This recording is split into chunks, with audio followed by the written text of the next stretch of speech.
एकदम ही जबरदस्त गॉसिप लेके आई हूँ, वो भी हेरा फेरी 3 से बाबू भैया के अंदाज में। जरा सुनो कि ये जो पूरा हेरा फेरी 3 का हेरा फेरी जो बाबू भैया मतलब परेश रावल जी और अक्षय कुमार ने मिलके किया है ना, ये पूरी की पूरी कहानी है क्या, वो जरा ध्यान से हम लोग डिटेल में डिस्कस करते हैं। तो ऐसा हुआ है कि भाई हेरा फेरी 3 का हिस्सा नहीं थे, उन्होंने ये चीज बोली थी और अब उस वक्त को मतलब महीना नहीं बीता है कि अब उन्होंने ये ऑफिशियली कंफर्म कर दिया है कि वो हेरा फेरी 3 फिल्म में हैं।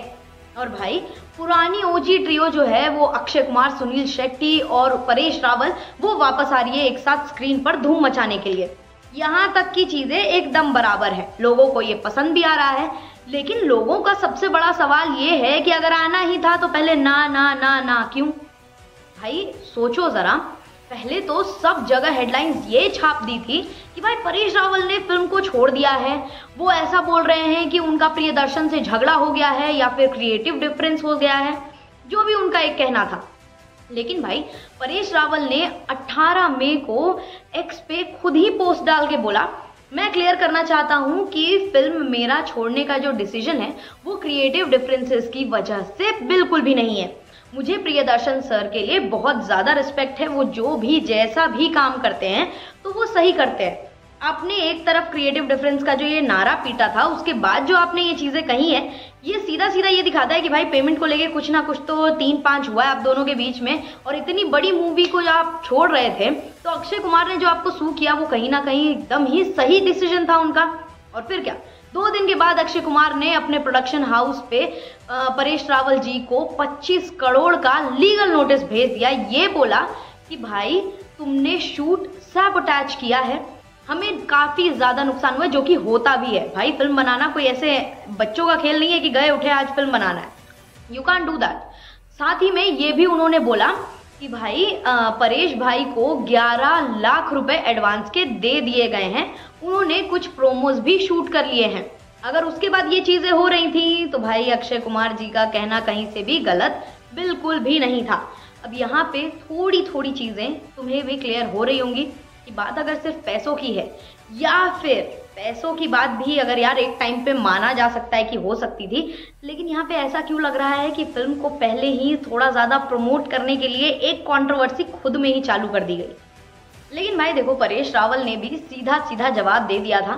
मेरे लॉयर अमित नायक ने प्रॉपर लीगल रिप्लाई भी भेजा है कि मैंने 11 लाख के साथ 15% इंटरेस्ट भी वापस दे दिया है, सब कुछ क्लियर हो चुका था। तो सोचो कि एक तरफ दोस्ती का रिश्ता, दूसरी तरफ ये कोर्ट का जो नोटिस है, ये जो पूरा मिश्रण मसाला एकदम आप खुद ही में खुद घुला मिला रहे हैं, इससे लोग कितना ज्यादा कंफ्यूज हो रहे हैं। और कहीं ना कहीं हेरा फेरी 3 का प्रमोशन तो ये है ही।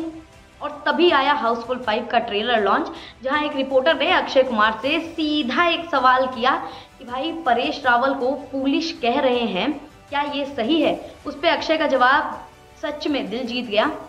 उनके शब्द कुछ ऐसे थे कि ऐसे शब्द इस्तेमाल करना बिल्कुल भी सही नहीं है। परेश भाई मेरे दोस्त हैं 30-35 साल से, ये 1-2 साल का माजरा नहीं है कि आज बेस्टीज कल ऐसा, हमने काम किया है। मैं उनको काफ़ी ज़्यादा एडमायर करता हूँ, मैं उनका काम काफ़ी अच्छे से फॉलो करता हूँ और मैं जानता हूँ कि वो बहुत ही ज़्यादा अच्छे और संगीन एक्टर हैं। अब भाई जो पूरा 1 महीने का ये जो ड्रामा था, पूरे ड्रामे के बाद परेश रावल ने हिमांशु मेहता के पॉडकास्ट में आके ये चीज़ क्लियर कर दिया है, कोई कंट्रोवर्सी है ही नहीं भाई।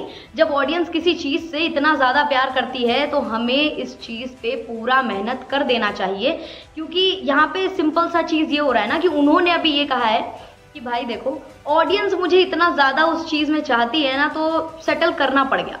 मतलब उनके दिमाग में कुछ एक डिफरेंस है अभी भी, लेकिन उन्होंने ये सारा का सारा चीज़ कहाँ डाल दिया, ऑडियंस के ऊपर, कि भाई ऑडियंस इतना ज़्यादा पसंद कर रही है हम लोगों को, ऑडियंस इतना देखना चाहती है, तो भाई हम काम क्यों कर रहे हैं, हम काम कर रहे हैं ऑडियंस के लिए। अगर ऑडियंस ही हमें ऐसे देखना पसंद करती है तो हम ज़रूर दिखेंगे। लेकिन दिक्कत ये है कि जो ये लीगल नोटिस और जो इतनी सारी चीज़ें हुई हैं, सर आपने उसका जवाब तो दिया ही नहीं।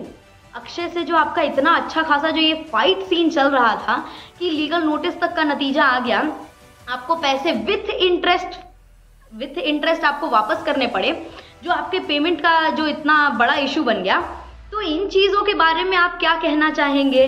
क्योंकि जब आप एक और पॉडकास्ट पे गए थे, एक और इंटरव्यू पे गए थे, तो वहाँ आपने बहुत सारी चीज़ें बोली थी कि भाई इस चीज़ से इसको फ़ायदा है, उसको फ़ायदा है, सुनील शेट्टी, अक्षय कुमार को फ़ायदा है, मेरा क्या? तो भाई उन चीज़ों के बारे में भी थोड़ा तो खुलना चाहिए। सिर्फ ऑडियंस पे अगर हम ये बात डाल दें कि नहीं नहीं ऑडियंस हमें देखना चाहती है, तो हम अपना स्ट्रगल अपने दिल में रखते हैं, लेकिन हम ऑडियंस के लिए काम कर देंगे। ये जवाब किसी को भी नहीं चाहिए। वी आर ऑल नॉट फूल्स। उन्होंने ये भी कहा है कि फिल्म पहले भी बननी ही थी, बस हमें ना थोड़ा सा फाइन ट्यून करना था। सभी लोग जैसे कि प्रियदर्शन, अक्षय कुमार, सुनील शेट्टी, पुराने दोस्त जितने भी हैं ना यार, हम लोग सारे लोग क्रिएटिव लोग हैं। थोड़ा टाइम लगा और सारी चीज़ें ठीक हो गई, लेकिन सारी चीज़ें जो ठीक हुई हैं वो ठीक होने का प्रोसेस क्या था, थोड़ा लोगों को भी तो समझना चाहिए। बिकॉज आपने तो सारी चीज़ें ठीक करी, लोगों के दिमाग में अभी भी वही घूम रहा है। तो भाई अब कंफर्म तो ये हो गया है, चाहे ऐसे चाहे वैसे, कि भाई जो अपने ओजी बाबू भैया हैं वो वापस आ रहे हैं। राजू, श्याम, तीनों की जो ये लेजेंडरी तिगड़ी है, जो मीमर्स के लिए एकदम भगवान बने हुए हैं ना, वो तिगड़ी फिर से वापस आ रही है और अब अपने एक नए अंदाज में वापस आने वाली है। और डायरेक्टर भी वही है, पुराने वाला प्रियदर्शन, तो ऑब्वियसली वो ये चीज़ काफ़ी अच्छे से कर पाएंगे। अब भाई जितना भी हंगामा हो चुका है फिल्म को लेके पहले, उतना ही अभी ऐसा है ना कि ट्रेलर ड्रॉप कब होने वाला है उस चीज़ पे काफ़ी ज़्यादा अभी डिस्कशंस चल रहे हैं। मतलब भाई असली हेरा फेरी तो अब शुरू होने वाली है स्क्रीन पे। फैंस तैयार होने वाले हैं काफ़ी ज़्यादा, वैसे भी तैयारी हैं, क्योंकि जब उन लोगों ने ट्रोल करने में 1 सेकंड नहीं लगाया, तो भाई ये चीज़ें आएंगी तो लोग टाइम लगाएंगे कैसे? क्योंकि लोग तो ऐसे बैठे, भाई हमें देखना है, हमें देखना है, हमें देखना है। तो अब अपने बाबू भैया आ रहे हैं वापस, पूरी की पूरी तिगड़ी काम कर रही है बहुत ही जोर शोर से। तो अब ये मूवी कैसी होने वाली है, क्योंकि एज सच तो यार बॉलीवुड से ज़्यादा एक्सपेक्टेशन अब रह नहीं गई है, क्योंकि बॉलीवुड अच्छा कंटेंट दे ही नहीं रहा है। मतलब आई डोंट नो कि बॉलीवुड को हो क्या गया है, बट बॉलीवुड अच्छा कंटेंट शायद नहीं कर पा रहा है। तो अगर शायद ये कंटेंट अच्छा चल जाए तो बहुत अच्छा होगा। बाकी बीराम से रिलेटेड सारी लेटेस्ट गॉसिप्स और अपडेट्स के लिए like and subscribe news connect. देश दुनिया की हर बड़ी खबर देखिए हर घंटे नई खबर के साथ, सिर्फ आपके अपने चैनल न्यूज कनेक्ट पर। न्यूज कनेक्ट यानी खबरों से आपका कनेक्ट। न्यूज कनेक्ट को लाइक करें और सब्सक्राइब करें ताकि आप रहें हर वक्त हर खबर से अपडेटेड।